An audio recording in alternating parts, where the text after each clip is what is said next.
Invité du 23h, Manuel Bompard, député européen de la France Insoumise. Merci encore d'être là. D'abord, avant de qualifier ce qu'on vient de voir, avant de parler de ce qu'on vient de voir, comment qualifieriez-vous la semaine qui vient de passer ? C'est une semaine mouvementée. C'est une semaine qui a sans doute marqué un changement de la forme de la mobilisation sociale qu'on connaît dans le pays contre le projet de loi sur les retraites, avec un mouvement qui initialement s'organisait plutôt autour de la grève et autour de manifestations et qui a pris des formes sans doute plus symboliques cette semaine. Oui, la contestation est différente aujourd'hui. Sans doute, parce que quand on a fait plus de 40 jours de grève, vous l'avez bien montré dans un sujet tout à l'heure, quand on a des fiches de paye à 0 €, on a aujourd'hui des organisations syndicales ou des grévistes eux-mêmes qui disent pas on va s'arrêter. Ils disent on va faire une pause pour reprendre des forces, selon le propre terme. Oui. Et ensuite pour pouvoir se concentrer sur des temps forts, et notamment il y a un temps fort de mobilisation vendredi prochain. Donc je pense que la bataille elle est toujours en cours, que le gouvernement, contrairement à ce qu'il croit, n'a pas gagné la partie, et que c'est la mobilisation dans les prochaines semaines qui va déterminer l'issue de ce conflit. Pourtant le gouvernement semble avoir tourné la page. Vendredi c'est le jour de la présentation du texte en Conseil des ministres, première étape avant bien sûr le vote.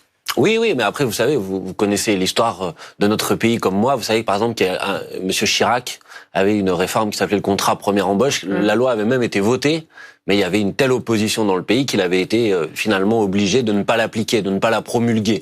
Donc vous voyez bien que tant que cette loi ne sera pas promulguée, il y aura toujours la possibilité d'obtenir le retrait. Moi, c'est ce que je souhaite, parce que je pense que c'est une mauvaise réforme.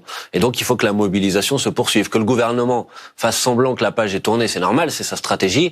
Mais il peut pas occulter le fait qu'une majorité de la population n'est pas d'accord avec cette réforme. Alors, Manuel Bompard, on le disait, l'actualité chargée cette semaine, invasion des locaux de la CFDT, les Bouffes du Nord. Est-ce que vous condamnez ce qui s'est passé ? Alors, moi, que les choses soient très claires, les initiatives qui ont eu lieu vendredi, que ce soit à la CFDT ou que ce soit devant le théâtre où Emmanuel Macron voyait une pièce, sont des initiatives comme on en a toujours vu dans le mouvement social, c'est-à-dire des initiatives symboliques, qu'on appelle des fois des actions coup de poing, et pour ma part...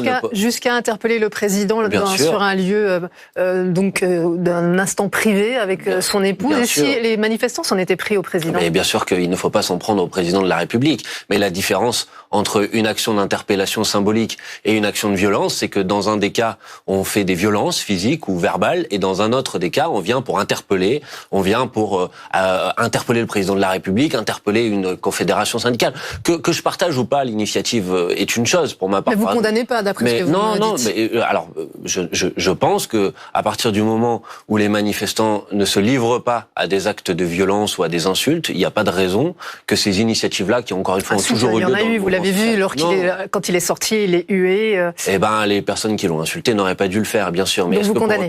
Non, mais vous savez, moi je ne suis pas procureur ni juge et je suis pas ici. Vous avez le droit d'exprimer si vous êtes choqué ou pas, si vous condamnez ou pas. C'est aussi le but, le propre des politiques, de condamner un acte s'ils estiment qu'il est condamnable. Moi, j'ai toujours considéré, madame, que la mobilisation sociale, le combat politique, ça se faisait argument par argument et que toutes les stratégies de violence étaient à proscrire tout simplement parce qu'elles desservaient le mouvement. La preuve, regardez, on a parlé pendant 2 ou 3 minutes des violences alors que j'aurais préféré pouvoir montrer aux gens. Mais c'est important. Ce projet de loi sur les retraites est un mauvais projet. Mais on en a parlé. Non, mais c'est pour ça que je vous dis, je pense que la stratégie de la violence n'est pas une bonne stratégie pour cette raison. Attendez-vous à voir souvent ce genre d'initiative à avoir lieu. C'est ce qu'a déclaré Jean-Luc Mélenchon sur LCI tout à l'heure. Pour lui, le responsable, c'est Emmanuel Macron. Quand il dit « attendez-vous à voir de plus en plus de manifestations de ce genre », est-ce que, quelque part, il ne pousse pas aussi à avoir ce genre de... Mais écoutez, les actions symboliques, les actions d'interpellation des députés devant leur permanence sont des actions qui participent du débat démocratique. Quand vous avez été élu, vous êtes responsable devant les électeurs des positions que vous prenez. Et les électeurs ont le droit de venir vous interpeller, encore une fois, à partir du moment où ça reste dans un cadre qui est un cadre pacifique. Maintenant, le président de la République a clairement une responsabilité. Quand pendant 40 jours, vous jouez la carte du pourrissement, que vous prenez la parole le premier et que vous dites « bon, on se revoit le 9 janvier pour pouvoir en discuter alors qu'il y a des gens qui sont en train de souffrir dans la grève, quand il y a des manifestations de plus d'1 million de personnes dans le pays que vous en tenez pas compte, et quand vous montez toute une manipulation en introduisant l'âge pivot qui était quelque chose qui existait même pas au début de la mobilisation, pour ensuite le retirer et dire vous voyez, nous on est des gens raisonnables et on fait des compromis, bah après il faut pas s'attendre à ce que les gens soient pas en colère et il faut pas à ce que les députés de la République en marche s'attendent à ce que les gens viennent les voir et leur disent bravo et merci. Non, ils le feront pas, ils sont en colère les gens. Et donc quand ils sont en colère, ils protestent et j'espère qu'ils protesteront toujours dans un cadre pacifique, mais par contre je les encourage à continuer à protester. Alors, autre thème, les vidéos, on en a parlé aussi, les vidéos de violences policières qui échauffent aussi les esprits. Marine Le Pen appelle à la démission du préfet. Oui, bah écoutez, c'est une revendication pour notre part à la France Insoumise que nous portons depuis plusieurs semaines et depuis plusieurs mois. Parce que bien sûr qu'il y a des actes individuels.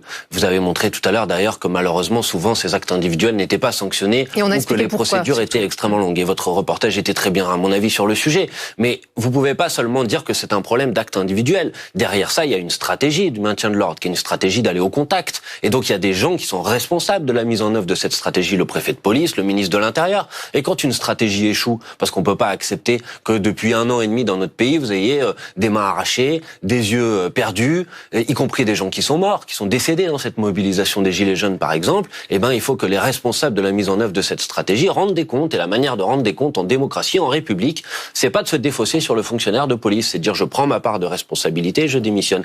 Et Monsieur Lallemand a fait beaucoup de bêtises. Il a fait ça. Et puis, quand Monsieur Lallemand s'adresse à un gilet jaune, le préfet de police de Paris, pour ceux qui ne le connaissent pas, il dit nous ne sommes pas dans le même camp, madame. Mais je suis désolé, mais un préfet de police n'est pas dans un camp ou dans un autre. Un préfet de police est garant de l'unité de l'État, de la République, de l'application des consignes du ministre de l'Intérieur. Et je pense qu'il devrait effectivement assumer cette responsabilité. Manuel Bompard, député européen de la France Insoumise. Merci beaucoup d'avoir été l'invité du 23.